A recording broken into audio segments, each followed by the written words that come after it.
2025 को पीएम मोदी ने अमेरिका का दौरा किया था। राष्ट्रपति डोनाल्ड ट्रंप से मुलाकात की थी। इसके 50 दिन बाद डोनाल्ड ट्रंप ने रेसिप्रोकल टैरिफ की घोषणा की। United States will implement reciprocal tariffs on other nations. जिन सामान या चीजों पर टैरिफ लागू होगा उनमें डायमंड और ज्वेलरी, कार और कारों की accessories, refined petroleum, readymade garments और टेलीकॉम का सामान है। इन सब का भारत से अमेरिका को निर्यात होता है। इसके अलावा भारत से अमेरिका भेजे जाने वाले कुछ सामानों को इससे राहत मिली है, उन्हें इसमें शामिल नहीं किया गया है। इनमें फार्मास्यूटिकल्स यानी दवाइयां, तांबा, सेमीकंडक्टर, लकड़ी का सामान, ऊर्जा उत्पाद और अहम खनिज शामिल हैं।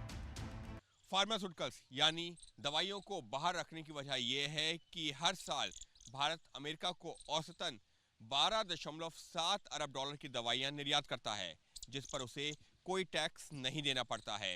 उसकी वजह यह है कि अमेरिका सस्ती दवाइयों के लिए भारत पर निर्भर है।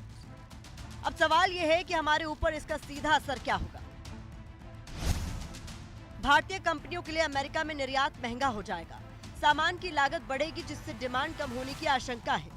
घरेलू कंपनियां देश में सामान बेचने को मजबूर होंगी जिससे उनका घाटा बढ़ेगा।